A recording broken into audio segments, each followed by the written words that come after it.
দেখাও ফরজ, শোনাও ফরজ।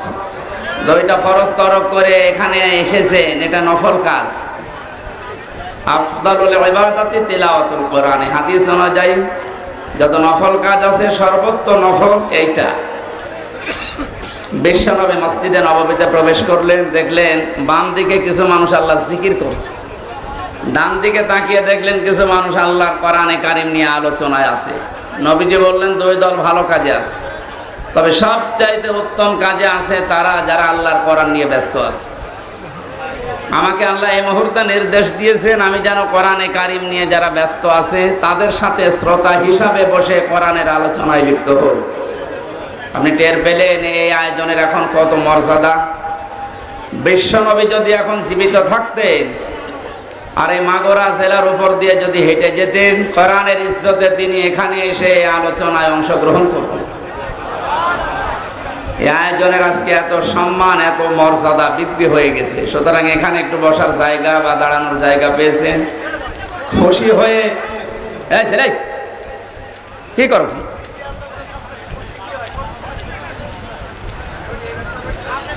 আপনি বসেন, পরে করেন, বসেন বসেন।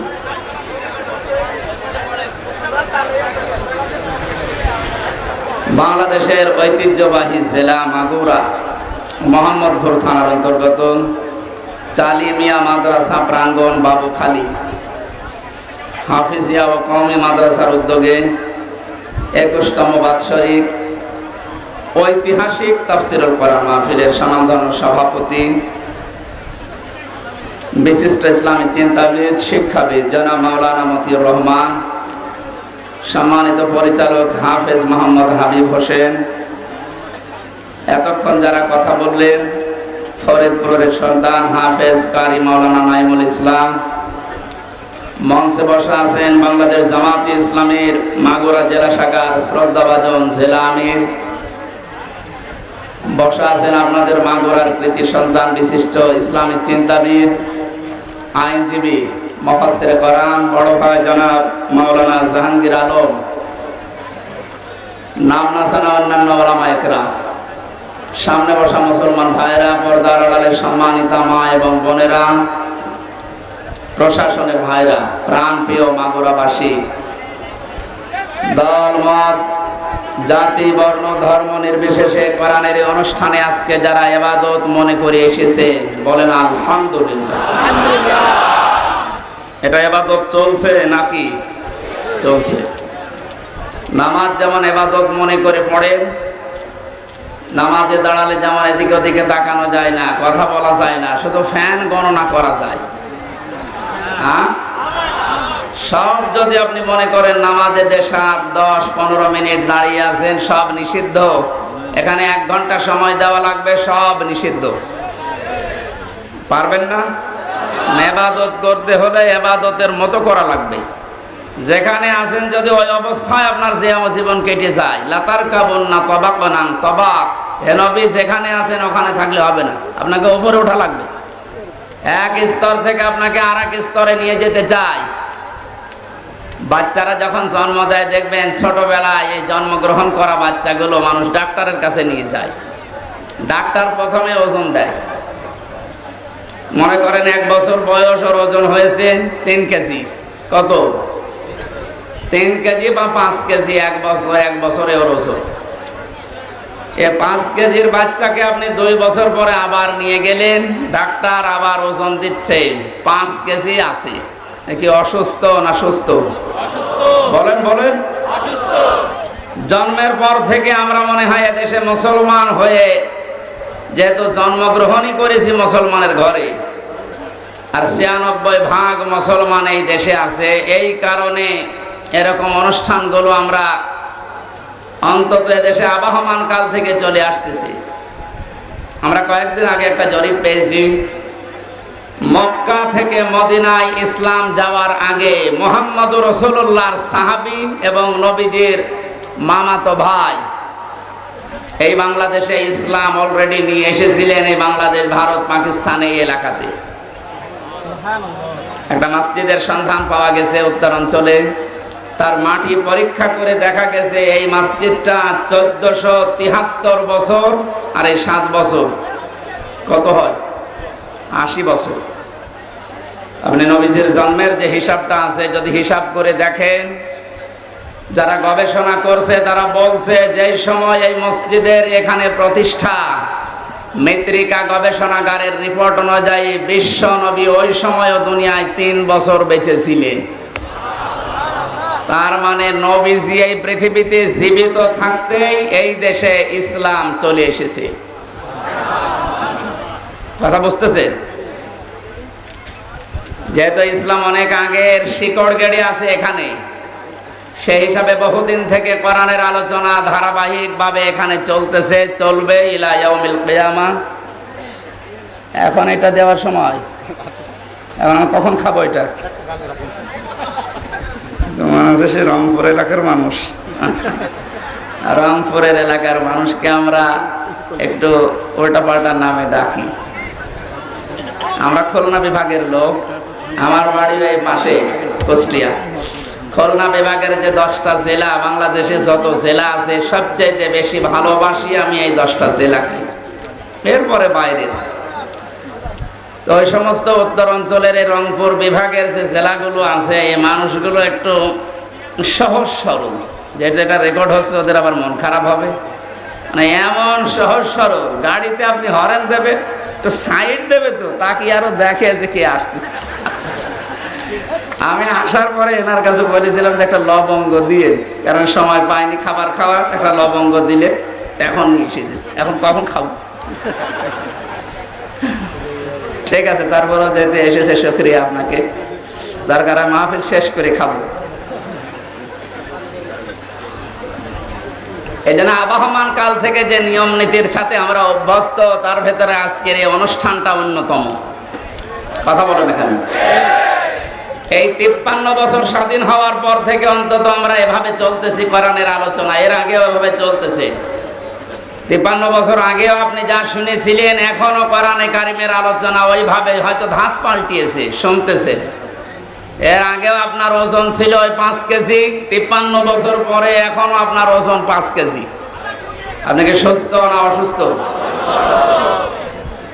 অন্তর্বর্তীকালীন সরকারের প্রধান উপদেষ্টা যিনি ডক্টর মোহাম্মদ ইউনূস, উনি যেই দিন চেয়ারে বসেন ওই দিনের পরেই ঘোষণা দিয়েছেন বাংলাদেশে অন্যান্য ধর্মের অনুষ্ঠান যেভাবে চলে, মুসলমানদের কোরআনের আলোচনা চলতে কারো প্রয়োজন, অনুমতি নেওয়ার প্রয়োজন নেই। তাকবীর দেওয়া কি হবে? কথা বোঝেন? ওনার অনেক মতের সাথে আমার মতের মিল নেই, কিন্তু এই বিষয়টা এত ভালো লেগেছে, দোয়া করছি আল্লাহ এই কথাটার কারণে তার জীবনটা তুমি পরিচ্ছন্ন করে দাও। স্বাধীন এবং পরাধীন শুধু নাম শুনতাম, বাস্তবে 15-16 বছরে আমরা যে অবস্থার সম্মুখীন হয়েছিলাম, একটা স্বাধীন জাতি দাবি করতাম চেতনা নিয়ে, অথচ আমরা ছিলাম পুরা পরাধীন। এই কথা বলেন না কেন? আপনাদের বানানো সংবিধান অনুযায়ী হলেও তো আমার বাড়ি কুষ্টিয়া, এখানে এসে কোরআনের দাওয়াত দেওয়া, সংবিধান অনুযায়ী কথা বলা আমার অধিকার ছিল না? যারা দিল না ওরা কি শুধু আমারে বাধা দিয়েছে না কোরআনকে? ডাইরেক্ট ইনডাইরেক্ট যদি কেউ কোরআনে বাধা দেয়, আল্লাহ কি করেন তার বাস্তব প্রমাণ 5 তারিখ থেকে আজকের এই 4 তারিখ পর্যন্ত। কে যেন একটা গান বানিয়েছে দেখলাম, কোথায় নামে ওটা আর বললাম না, কোথায় সে কাওয়া কাকু, কোথায় গরম গরম কথা। এ জেলায় যারা এরকম উল্টাপাল্টা ক্ষমতার গরম দেখিয়ে কোরআনের আলোচনাগুলো বন্ধ করে দিতে, নির্দ্বিধায় ফতোয়া দেওয়া যায় আপনি কাফের। এটা তো আমি বানালাম। হ্যাঁ, অকাল আল্লাযীনা কাফারু লা তাসমাউ লিহাযাল কুরআন আলগাউ ফীহি লাআল্লাকুম তাগলিবুন। আল্লাহ পাক বলেন কাফেরেরা সিদ্ধান্ত নিয়েছিল এইটা যে সব চলতে দাও, বাধা দিও না, কিন্তু কোরআনে বাধা দাও। সিদ্ধান্ত কাদের? আর জোরে বলেন। 96% মুসলমান আমরা এই দেশে বাস করি। বাকি অন্যান্য জাতি যারা আছে তাদের ধর্মীয় অনুষ্ঠানগুলোতে বাধা দেওয়া দূরের কথা, আমরা দেখেছি আরো সাহায্য করা হতো। মুসলমানদের ভেতরেও যারা ইসলামকে ভিন্ন খাতে প্রবাহিত করার জন্য চেষ্টা চালিয়েছে বিভিন্ন নাম নিয়ে। তাদের অনুষ্ঠানগুলোতেও কোনো বাধা আমি দেখিনি। বিশেষ করে পীর নামে, পীরতন্ত্রের নামে যে ইসলাম প্রচার করা হয়েছে এই দেশে, একটা বানানো ইসলাম, যেমন তাহেরি ভাই করেছিল, নজিবুল বশর ময়েজ ভণ্ডারি করেছিল, আবু সুফিয়ান আল কাদরি ভাই করেছিল। এ সমস্ত জায়গাতে আমি নিজে দেখেছি বাধা তো নেই। পাশেই 5 কিলোমিটার দূরে তাফসির মাহফিল, বাধা তো দিয়েছে, গ্রেফতারও করেছে। কোরআনের আয়াত অনুযায়ী বোঝা যাচ্ছে কোরআন যারা বাধা দেয় কোরআন প্রসারে কায়েমে, এরা কাফের। কারণ এই সিদ্ধান্তটা মুসলমানদের না, এই সিদ্ধান্ত কাফেরদের।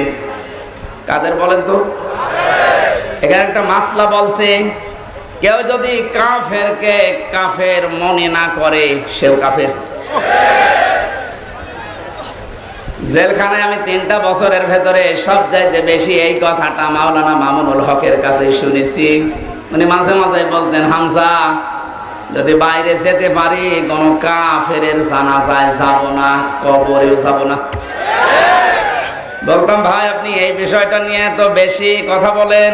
দেখো কোরআনে কারিমে আল্লাহ জানিয়েছেন, ওয়ালা তুসাল্লি আলা আহাদিম মিনহুম মাতা বাদাউ ওয়ালা তাকুম আলা কবরি ইলা আখির আয়াত।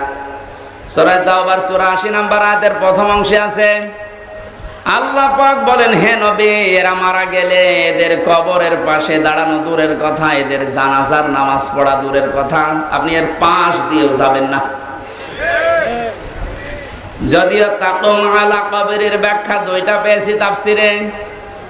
কাফেরের কবরের পাশ দিয়েও হেঁটে যাবেন না এবং কবরের পাশে দাঁড়াবেনও না, কারণ জায়গাটা গজবের। কিসের? কাফেরকে যেখানে মাটিতে রাখা হয় ওই জায়গাটা গজবের হয়ে যায়। এর প্রমাণ আবু জেহেলের কবর।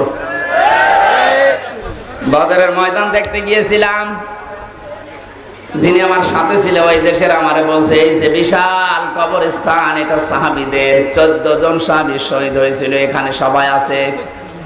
পাশে এই বিশাল খেজুর বাগান, এই পাশে একটা গর্তের মতো কুয়ার মতো দেখালো যে এই জায়গায় 14 জন কাফেরকে, 70 জন কাফেরকে এক জায়গায় মাটি দেওয়া। আমার বলছে, হুজুর এটা শয়তানের কবর। শয়তান মানে আবু জেহেলের। ওরে তারা আদর করে এভাবে মাটি দেয়নি, ওরা যুদ্ধ করে দিয়েছে। যে কথাগুলো আমাকে জানিয়েছে তার ভেতরে 2টা গুরুত্বপূর্ণ। 1 নম্বরে বলে, হুজুর এখানে কিন্তু বহু পানি আসে, যে পাশে যে কুয়া, গ্যালন গ্যালন পানি উঠতেছে এখান থেকে। আশ্চর্যের বিষয়, এখানে পানি আসার পরও কোনো গাছ আজ পর্যন্ত জন্মায় না। পাশে দেখেন খেজুর বাগান, কি তরুতাজা খেজুর ধরিস। আপনার কি মনে হয় ওকে আল্লাহ আপেল খাওয়াচ্ছে? হ্যাঁ, আর কবরে আল্লাহ আগুন লাগিয়েছে, এত হট এত গরম, এজন্য ওখানে কিছু জন্মই নাই না, জায়গাটা গজবের জায়গা হয়ে গেছে। কাবা শরীফ তাওয়াফ করার পরে উপর দিয়ে ঘুরছিলাম, হঠাৎ দেখি আমার পেটে ব্যথা করছে। এক পুলিশকে ডাক দিয়ে বললাম, ভাই এতক্ষণ তো ভালোই ছিলাম, এখন আমার পেটে ব্যথা করছে, কি করব? আমরা বলছে, ইয়া হাজি ওর হজ্জা তাই না বিলা দোকান। ও হাজি, দেশ কোথায়? জি তুমি বাংলাদেশ। বাংলাদেশ থেকে এসেছি। ওর ভাষা দিয়ে আমারে বলছে, হাজি সাহেব আপনি জানেন না এটা কোন জায়গা? না তো। আবু জেহেলের বাড়ি। আপনি এখনো পায়খানা না করে দাঁড়িয়ে আছেন, তাড়াতাড়ি যান। সত্যি কথা বলছি, কাজ সেরে এসে দেখে আমার পেটের ব্যথা ভালো হয়ে গেছে। আল্লাহ আমাকে জানাতে চেয়েছে, হামজা ওই সময় 4.5 লাখ করে টাকা লাগতো, এত টাকা খরচ করে সেই দেশ থেকে আসলে এখানে আরে শয়তানের মুখে পায়খানা না করে চলে যাবা, তাড়াতাড়ি করো। এত ঘৃণিত, এত নিকৃষ্ট, এত অপমানজনক জায়গা, এই জায়গাকে আল্লাহ তুলনা দিয়েছে ইন্টারন্যাশনাল পায়খানা। এখন এ কথা বলেন না কেন? আমি তিনটা কারণ পেয়েছি। এক নম্বরে আবু জেহেল ছিল জুলুমকারী, জালেম। ও যে বহু এতিমের সম্পদ জুলুম করে আত্মসাৎ করে ফাঁকি দিয়ে খেয়েছে, তার জীবনী পড়লে পাবেন। দুই নম্বরে ছিল স্বৈরাচার। তিন নম্বরে মানুষটা পৃথিবীর সবচাইতে শ্রেষ্ঠ মানুষ মুহাম্মদুর রাসূলুল্লাহকে কষ্ট দিয়েছে। এই তিনটা কারণ পড়েছি আমি তাফসিরে। কোরআনে কারীম জানিয়েছে ওয়াল্লাযীনা ইয়াউযুনা রাসূলাল্লাহি লাহুম আযাবুন আলীম। সূরা তাওবার 60 নম্বর আয়াতের শেষের দিকে আছে, আল্লাহ পাক বলেন যে মানুষগুলো দুনিয়াতে আমার রাসূলকে কষ্ট দিচ্ছে, দেবে। ইয়াউযুনা না দিয়ে আল্লাহ আযা দিতে পারতেন, মাঝের সিগা দিলে অর্থ হয়ে যেত, কিন্তু আল্লাহ ইয়াউযুনা দিলেন কেন? বর্তমান, ভবিষ্যৎ, প্রেজেন্ট, ফিউচার, দুইটা কাল নিয়ে শব্দটা গঠন করা। তাফসীরে কাবীর আল্লামা ফখরুদ্দিন রাজি রাহমাতুল্লাহ আলাইহি ব্যাখ্যায় লিখেছেন, এই এরপর কথা বলেন কোন কারণে, এদিকে তাকান। মুফাসসির বলেন আল্লাহ পাক ইয়াউযুনা দেওয়ার পেছনে 7টা কারণ লিখেছে। আমি সবগুলো না বললেও একটা বলছি। তিনি যেহেতু কিয়ামত পর্যন্ত থাকবেন না, থাকবেন, উনি তো দুনিয়া থেকে বিদায় নিয়েছে, তাহলে ইয়াউযুনা দেওয়ার কারণ কি? প্রথম কারণ লিখেছে কিয়ামত পর্যন্ত রাসূলুল্লাহ থাকবে না, কিন্তু রাসূলুল্লাহর ওয়ারিসরা থাকবে। বিশ্বনবীকে কষ্ট দিলে যেমন আযাবুন আলীম এ ঘোষণা আছে, নবীর ওয়ারিসদেরকে কেউ যদি কষ্ট দেয়, মাস্ট বি আল্লাহ ওই রকম আযাবই কিয়ামত পর্যন্ত পাঠাতেই থাকবে।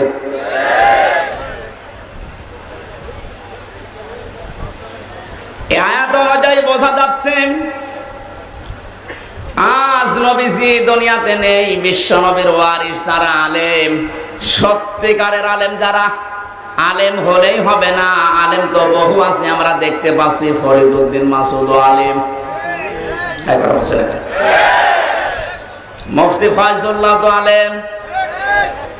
বাইতুল মুকাররমের সাবেক খতিব যেটা পালিয়েছে, এই যে পাশের জেলায় বাড়ি, ওইটাও তো আলেম। একটা রাষ্ট্র কত নিচে নামলে, কত দুর্নীতিগ্রস্ত হয়ে গেলে জাতীয় মসজিদের খতিব পর্যন্ত পালিয়ে যায়, বলেন তো? জাতীয় মসজিদের খতিব পর্যন্ত যদি পালিয়ে যায়, এই দেশে আর বাকি থাকার কথা? আপনি তাকান, যারা যারা এভাবে কষ্ট দিয়েছে, দিচ্ছে, সবগুলো তো পালিয়েছে। কোরআনে যারাই বাধা দিয়েছে, আজ তারা এই দেশের জনগণের টার্গেট হয়ে গেছে। কেন টার্গেট হচ্ছে? কোরআনে কারীম থেকে শোনেন। এই এদিকে তাকান, জায়গাটা ভেজা না? কষ্ট হচ্ছে। যে ইবাদতে কষ্ট বেশি, ওই ইবাদতে সওয়াব বেশি হয়। এজন্য একটু সহ্য করেন। সূরা আলে ইমরান 4 নাম্বার পারা 12 নাম্বার পৃষ্ঠার 9 নাম্বার 7 নাম্বার লাইনের 178 নাম্বার আয়াত। এটা রব্বুল আলামিন বলেন, ওয়ালা ইয়াহসাবান্নাল্লাযীনা কাফারু আন্নামা নুমলি লাহুম খায়রুল লিআনফুসিহিম ইন্নামা নুমলি লাহুম লিয়াজদাদু ইসমা ওয়া লাহুম আযাবুম মুহিন। আমি আয়াতটা পড়লাম, তাফসীরের সাথে মিলালাম, দেখলাম না বাস্তবতায় খাপের খাপ, মুমতাজের বাপ মিলে যাচ্ছে। আল্লাহ পাক বলেন, হে নবী, কাফেরেরা ধারণা করে তাদের যে ক্ষমতা, তাদের যে অর্থ সম্পদ, বিত্ত বৈভব দেওয়া হয়েছে, এগুলো মনে হয় তাদেরকে কল্যাণের জন্য ভালোবেসে আল্লাহ দিয়েছে। আপনি কখনো এটা মনে করবেন না কাফেরদেরকে আমি যা দিয়েছি একটা মঙ্গলের জন্য না, এই ক্ষমতার চেয়ারে বসিয়ে এদেরকে দিয়ে জুলুম করায়, অত্যাচার করায়, এই কারণে, কারণ যেন ওদের পাপের বোঝা পরিপূর্ণ হয়ে যায়। এদেশের জালেমদের অবস্থার দিকে তাকান তো, পাপের বোঝা পরিপূর্ণ হওয়ার পরে আল্লাহ কিন্তু ধরেছে। এই 15-16 বছর বহু মহারথী চেষ্টা করেছিল এই জালেমদের বিপক্ষে, এক চুলও নড়াতে পারে নাই। আপনি কি মনে করছেন বিডিআর হত্যায় কারো কোনো হাত ছিল না? সব এখন বের হচ্ছে। এখন যিনি স্বরাষ্ট্র মন্ত্রণালয়ের দায়িত্বে আছে আজকে ঘোষণা দিয়েছে সব আমি বের করব। এটা তার ফেরেশতা এসে ঘটায়নি। আমি 3 বছর জেলে থাকা অবস্থায় বহু বিডিআর কি পেয়েছি। এই মানুষগুলোর কথা শুনলে যত কঠিন হৃদয়ের মানুষও মন নরম হয়ে যাবে, অথচ জালেমদের মন নরম হয়নি। পঞ্চগড়ের এক মুরব্বীকে পেয়েছিলাম, উনি আমার মাঝে মাঝে বলতেন, হুজুর আমার আর 1 মাস পরে আমার চাকরি শেষ হয়ে যেত, কিন্তু বিনা কারণে এই যা 14 বছর আমি আটক অবস্থায় আছি। আপনি এই লোকটা কিয়ামতে যদি বিচার দেয় আপনি কি জবাব দেবেন? অন্যগুলো বাদই দিলাম, ওই 1টা 2টা না, আমি প্রায় 12টা 13টা বিষয় সামনে আনতে পেরেছি। সর্বশেষ 2024-এর 1000-এর উপরে গণহত্যা। পাপ যখন পরিপূর্ণ হয়ে গেছে, আল্লাহ বলেন ইন্না বাতশা রাব্বিকা লাশাদীদ। হে নবী, আপনার রবের ধরা বড় শক্ত ধরা। আমি এমনিতেই কাউকে কিছু বলি না, কিন্তু যারে ধরি পরে আর ছাড়ি না। এমন ধরা ধরেছে, আপনি দেখলেন দরবেশ পর্যন্ত দাড়ি কেটে ফেলেছে। গত পরশুদিন আমার যত মামলা ছিল সব খারিজ করে দিয়েছে। আমি যখন আদালত থেকে বের হচ্ছিলাম দেখলাম হাজী সেলিম, এর নামে হাজী লাগালে গোনা হবে, এটা 5ই সেলিম। হাউ মাউ করে এজলাসে কাঁদতেছে। ওর যে অপকর্মের ফেরেশতা, এই 16 বছরে শয়তানও এত অপরাধ করে নাই।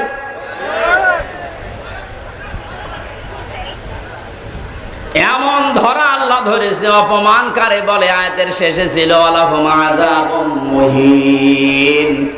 আল্লাহ পাক বলেন আমি তাদেরকে অপমানজনক শাস্তি দেব, যেটার বাস্তব প্রমাণ কালামানিক।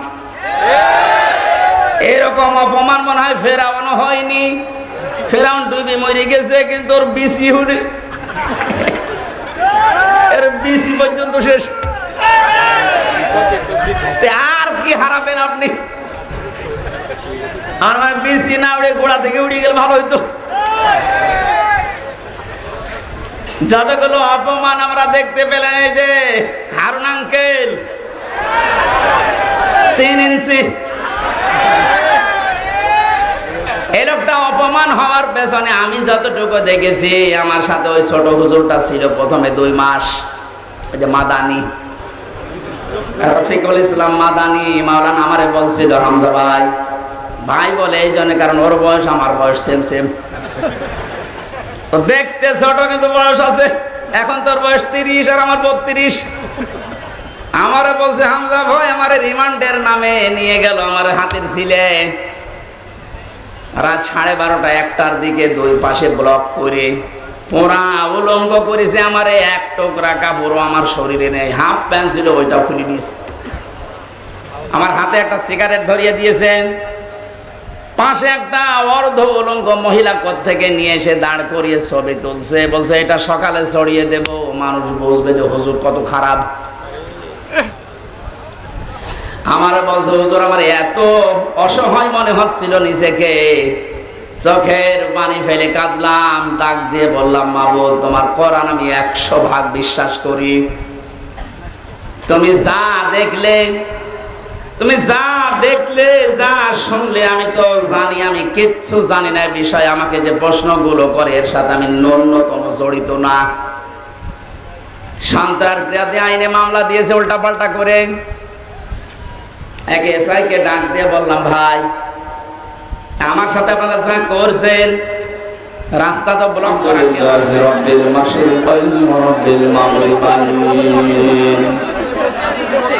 الذي خلق كل شيء زوجين وأوجب علينا الإحسان بالوالدين ونشهد أن لا إله إلا الله وحده لا شريك له وأشهد أن محمدا عبده ورسوله سيد الكونين صلى الله عليه وعلى آله وصحبه وأتباعه أجمعين ليلا ونهارا في الطرفين فقد قال الله تعالى في كلامه المجيد وبرهانه التوحيد أعوذ بالله من الشيطان الرجيم بسم الله الرحمن الرحيم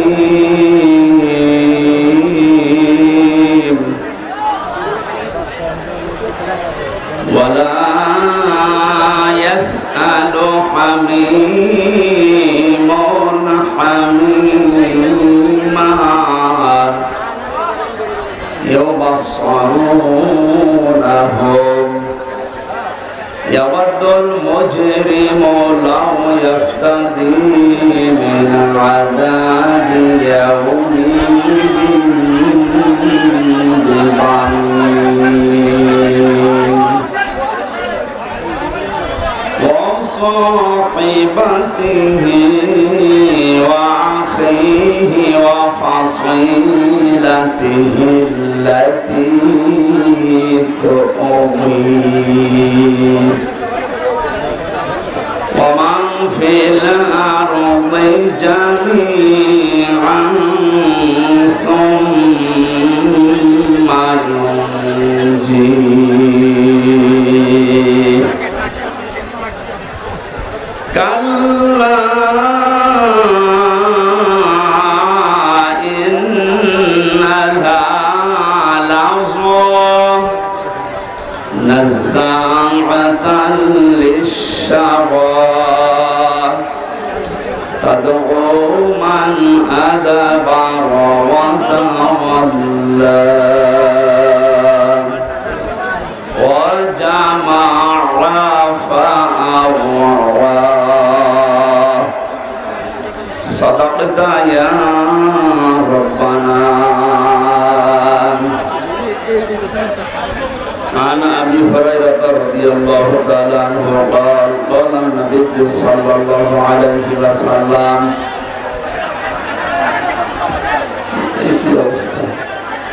আপনারা আওয়াজ বন্ধ করেন না যাই করেন আওয়াজ বন্ধ করেন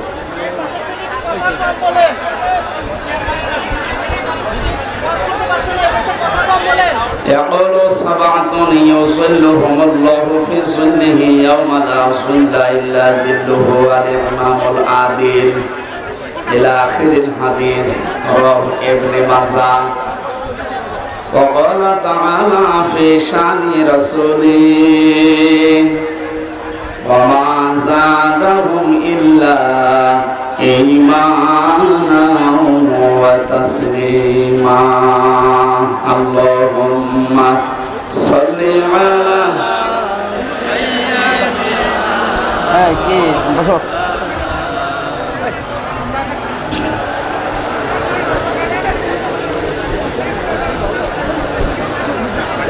আলহামদুলিল্লাহ। খুব জরুরি যাদের কথা আছে আমি অন্তত 30 সেকেন্ড সময় দিলাম, নেন আপনারা বলেন, এরপরে আমি শুরু করছি।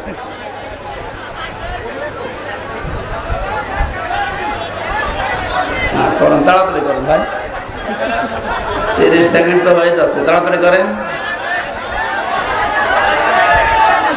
আর কথা বাকি আছে?